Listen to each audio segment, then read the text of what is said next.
안녕하십니까. 반갑습니다. 금나무 영상 일주일 전에 18시 전후로 촬영 시간은 동일한데 크게 변한 거는 많이 없습니다. 2차 전지 쪽이 이렇게 많이 올라온 상황이었고 한 주 동안 또 한 번 2차 전지가 이렇게 시장을 끌면서 여전히 인기 종목 10위권 안에는 2차 전지 쪽이 주된 상황입니다. 2차 전지가 캐즘 해소 그리고 ESS 모멘텀, 실적 모멘텀들이 주요한 지속이 되고 있고, 그리고 시총이 10조가 넘는 이 에코프로가 단기가열이 발동됨에도 이렇게 꿋꿋한 모습을 보이는 건 정말 큰 특징이라고 볼 수 있습니다. 2주 연속 2차 전지 쪽을 주요하게 공유를 드렸지만 이번 주는 좀 다릅니다. 다가올 일주일에서 한 2주일 내로 실적 발표 일정들이 많아서 다소 위험하기도 하다라는 생각입니다. 실적이 안 좋아서 그렇다기보다는 이 하락의 빌미를 조심하자는 거죠. 실적이 예상치보다 좋다면 선반영으로 하락, 그리고 실적이 나빠도 나쁘다고 하락 등등 여러 경우의 수를 볼 때 이 실적 발표라는 것은 표면적인 하락의 사유를 만들어주기 좋은 게 실적 발표이기도 합니다.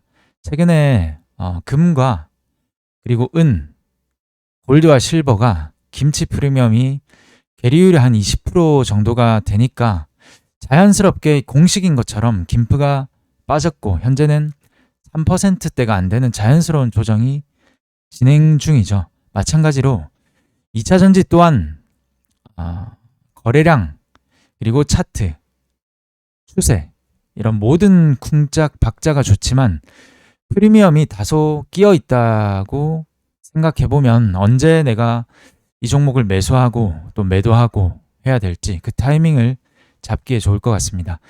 프리미엄이 끼어 있을 때는 살짝 멀리하고, 그리고 프리미엄이 거쳤을 때는 우리가 주시해서 보자는 거죠. 아시겠지만 다음 주는 정말 많은 일정들이 있습니다. 공부방에서 공유드린 몇몇 내용들 보면 이해가 쉬울 것 같습니다. 일단 아까 말씀드렸던 실적 발표 일정들인데, 포스코 퓨처엠은 내일이죠. 월요일. 그리고 삼성 SDI, LNF, LG에너지솔루션, 에코프로, BM, 에코프로 등등 이렇게 주요한 실적 발표 일정들이 있습니다. 급등락 조심을 해야겠죠. 그 다음에는 아는 내용인데 주요 정상회담 일정이 있습니다. 한미 정상회담, 그리고 미중 정상회담, 한중 정상회담, 이렇게 많은 세계 주요 정상회담들 일정이 있으니까 이런 부분도 캐치를 해봐야 될 것 같습니다. 그러면 여기서 지금 2차 전지와 그리고 로봇, 반도체 주요했는데 제가 볼 때 좀 쉬어가고 있는, 그리고 모멘텀도 적당하고 괜찮은 섹터는 조선과 원전이라고 생각을 합니다. 자, 조선은 트럼프 이러이러한 적극적으로 검토 이런 내용들이 있고, 그 중에서 하나오션 등등 미국 해군 개혁 파트너로 부상을 하고 있다 이런 내용들, 그리고 삼형엠텍 이런 종목은 공부방에서 공유를 드리게 됐는데 조선과 그리고 원전과 같이 엮여 있는 종목입니다. 그러면 그 시너지가 조금 더 발생할 가능성이 있다. 여전히 삼형엠텍은 유효하다라고 생각을 합니다. 조금 이따 보기로 하고, 그 다음에 원전 쪽은 10월 29일 예정된 에이펙 정상회의에서 한미 간 원자력 협정이 발표될 가능성이 있다. 이런 내용들이 있으니까 좀 모멘텀적으로 유효할 것 같고, 최근에 강했는데 이건 금요일에 15시경에 같이 공유를 드리는 내용, 그나마 소외되는 쪽은 조선 섹터가 있습니다.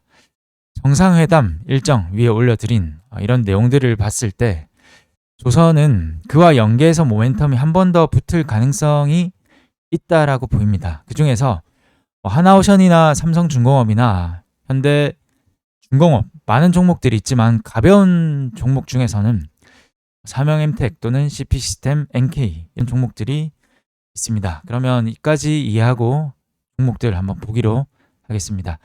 일단 저는 월요일에는 강원에너지를 제일 처음 한번 보려고 합니다. 강원에너지는 이게 엮여있는 쪽이 많습니다. 2차 전지 쪽으로도 특징주 부각을 받은 종목이고, 그 다음에 원전과도 엮이면서 부각을 받은 종목입니다. 우리 정부가 원전 분야를 무역 협상 뭐 그런 쪽으로도 엮여 있고, 그 다음에 이 글로벌적으로 보면 에너지 산업은 탄소 중립, 그리고 신재생, 그리고 ESS 이런 3대 키워드가 중심이기 때문에 좀 빛날 수가 있다라는 거죠. 재료적으로 많이 엮여 있어서 그만큼 시너지도 좀 나올 수 있다. 분봉상 14시 정도의 대량 거래로 상한가로 굳혔고, 그다음에 일봉과 월봉과 주봉 흐름 한번 보고, 그다음에 일봉상 양호한 흐름이 진행 중입니다. 일단 대량 거래가 들어왔고 거래 대금도 1,400억 정도가 나왔습니다. 일단 여러 윗꼬리 저항들이 있습니다. 그런데 이 저항들 제외하고 몸통 기준으로 보면, 몸통 기준으로 모든 저항을 돌파를 했다. 그래서 일단 15,180원이라는 직전 저항대가 있기는 합니다. 바로 위에. 그런데 이것보다 더 넘어서 주면서 시가 갭을 띄우고, 그 다음에 살짝 조정을 받고 시가 돌파하는 그런 흐름에서 한번 단기적인 기회가 나오지 않을까. 그렇다면 조금 더 추가적인 시세가 나온다면 조금 더 월봉과 주봉상 좀 이어갈 만한 그런 흐름이지 않을까 해서 단기적인 흐름과 중기적인 흐름으로도 같이 한번 보려고 하고 있습니다. 그 다음에 세명전기. 세명전기는 공방에서 공유를 드렸는데 역시 재생에너지 테마입니다. 2차 전지를 제외하고는 재생에너지 테마는 좀 유효하다라고 생각을 합니다. 블랙록이 한국의 재생에너지 그리고 인공지능 인프라에 20조 원을 투자한다라는 모멘텀이 있습니다. 프로그램 매도세 출회 플러스 이거래일 정도 작동한 눌림 있을 시에 공략 가능한 흐름이다라고 금요일에 공유를 드렸는데, 일단 이 프로그램 매도세라는 것이, 프로그램은 이렇게 30억이죠. 30억이 들어오면 단기적으로 또 나가야 되는 물량들입니다. 바로 한 30억 정도가 나갔으니까 좋다라고는 보이는데, 그 다음에는 캔들을 봐야겠죠. 좋은데 캔들도 이렇게 다 무너진 게 아니고 그 위에서 잘 버티고 있습니다. 그러니까 이 저항대가 있는 영역에서 적당한 이런 매물 받음의 그런 형태일 수도 있다라는 생각이 들어서 큰 폭으로 무너지지 않는다면 한 5일선 정도 놓고 매매를 해볼 만한 종목이지 않을까, 그런 생각을 가집니다. 그 다음 원전 쪽으로 볼 때는 저는 항상 보성 파워텍을 보고 있습니다. 당연히 두산 에너빌리티와 같이 봐야겠죠. 일단 보성 파워텍을 보는데 조금 한 2,700억짜리 가벼운 종목이고, 가끔 거래가 실리면 탄력이 아주 강하게 분출이 된 종목입니다. 일단은 요 밑에서 놀고 있다가 5일선 탈환을 했으니까 여기서 살짝 조정 주면서 다시 한번 거래량이 붙으면서 상승하는 그런 시나리오 한번 잡고 봐야겠죠. 그 다음에 양자 쪽을 볼 때는 엑스게이트를 주요하게 봅니다.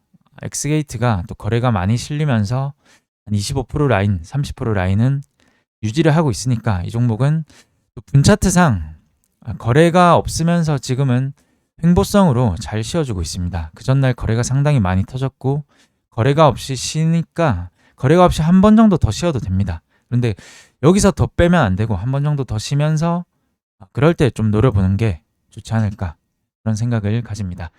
그 다음 조선주를 한번 보면 삼형엠텍 원전과도 엮여 있는 종목이고, 삼형엠텍은 일단 변동성이 많이 줄어들고 있습니다. 그러면서 거래량도 좀 줄어드는 시점을 좀 봐야 될 것 같고, 그 다음에 CP 시스템 마찬가지 조선 테마인데, 일단 여기 박스를 넘어서 주면서 그 위에서 놀고 있고 갭을 지켜주고 있습니다. 물론 갭은 메운다, 빠르게 메운다라는 특성상 좀 빠르게 메울 수는 있지만 이 갭 그리고 변동성이 줄어들고 있다. 저는 조금 지키면서 한 차례 더 요 안에서 좀 박스를 만들어주지 않을까, 그런 생각을 가져봅니다. 그 다음에 NK 상한가 만들었고 한 3거래를 연속 씌웠으니까 여기서 또 받쳐준다면 5일선은 지금 월요일 되면 이렇게 올라올 텐데, 여기서 받쳐준다면 5일선을 이탈을 하면서 밑에 있을지라도 거래량 한번 분출될 가능성을 봅니다. 그 다음에 HJ중공업 조선주 중에서 21선을 이탈했는데 강한 5일선이 살려주면서 다시 한 차례 조선주를 본다면 봐야겠죠. 그 다음에 이제는 무거운 종목들, 하나오션 상당히 좋습니다.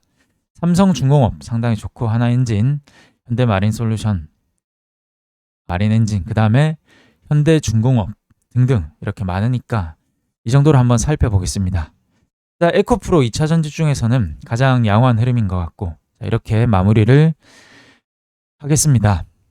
자, 다음 주에는 주요한 일정들이 이렇게 있습니다. 일단 정상회담 일정들 상당히 많고, 그 다음에 실적 발표는 10월 다음 주부터 11월까지 이어집니다. 그러니까 다음 주와 다다음 주까지는 실적 발표들이 상당히 많다. 그 다음에 정상회담 일정들도 있고, 그 다음에 다음 주에는 이런 이슈들이 있습니다. 한번 참고를 해보시고, 이렇게 공부방에서는 이런 식으로 다양한 관점을 장전에 그리고 장중에 실시간으로 공유를 드리면서 시시각각 바뀌는 변화무쌍한 시장의 흐름들과 대응법들을 가장 빠르게 알려드린다라고 생각을 합니다. 돈의 흐름을, 그러니까 조선 쪽으로 넘어가기 전, 그리고 원전 또는 2차 전지 쪽으로 넘어가기 전에 공부방의 흐름, 시장의 흐름을 공부방에서는 시시각각 알려드리고 있으니까 도움이 필요하신 분들은 고정 댓글 링크를 통해서 문의 주시면 좋을 것 같습니다. 자, 종합을 해보겠습니다. 강원에너지는 키워드들이 상당히 많습니다. 탄소 중립, 그리고 신재생, ESS, 2차 전지, 원전, 이렇게 상당히 많으니까 지금 15,180원이라는 최고 저항이 52주 신고가를 있지만 52주 신고가를 좀 낼 만한 그런 흐름이지 않을까. 대신 시가 갭이 높게 뜬다면 좀 많이 멀리서 지켜봐야겠죠. 또 대신 시가를 넘어서 준다면 거기서부터는 또 이어질 가능성이 있을 것 같습니다. 그 다음에 세명전기 신재생 테마인데, 일단 프로그램이 잔뜩 들어왔는데 프로그램이 이렇게 바로 나갔음에도 불구하고 지켜줘야 될 선을 거의 종가에서 머물러 주고 있다. 적당한 매물 소화를 해주고 있다라는 관점으로 봅니다. 그 다음에 원전을 볼 때는 보성파워텍이 시세가 아직 그나마 좀 덜 나온, 최근 시세가 그나마 덜 나온 종목. 그 다음에 양자 쪽을 보려고 한다면 테마적으로 엑스게이트, 대량 거래가 들어왔는데 거래가 쉬어가는 흐름에서 주가도 크게 빠지지 않는다면 한번 볼만합니다. 그 다음 조선, 삼형엠텍 좀 높기는 해서 좀 위험하긴 한데 여기서 기간 조정 잘 받는지. 그 다음에 CP 시스템, 여기서 갭을 지켜주는 선에서 이렇게 머물러주는 박스를 만들면 참 좋을 것 같습니다. 그 다음에 NK 한 3번, 4번 하락 나왔으니까 이제는 좀 볼만한 흐름. 그 다음에 HJ 중공업까지 한번 보시면 좋을 것 같습니다. 이까지가 조선 쪽에서는 좀 작은 종목들이었고, 같이 볼 때는 당연히 하나오션과 삼성중공업, 하나엔진, 마린엔진, 현대중공업 이런 종목들 같이 보셔야겠죠. 자, 그럼 마무리를 하고, 요즘 같은 정말 좋은 장에 좋은 종목이 너무 많아서 저도 뭘 매매를 할지 잘 모르겠습니다. 정말 많아서 그래도 종목 고르기가 너무 어려워서 백화점 매매처럼 포스코 퓨처엠도 사고, 삼전도 사고, 두산 에너빌리티도 사고, 하이닉스도 사고, 이렇게 너무 많은 종목 다 지기보다는 좀 압축을 해서 가는 게 대응의 편의성을 가지는데 좀 도움이 되지 않을까 합니다. 그러면 다음 한 주도 건강하게 한 주 파이팅 하십시오. 감사합니다.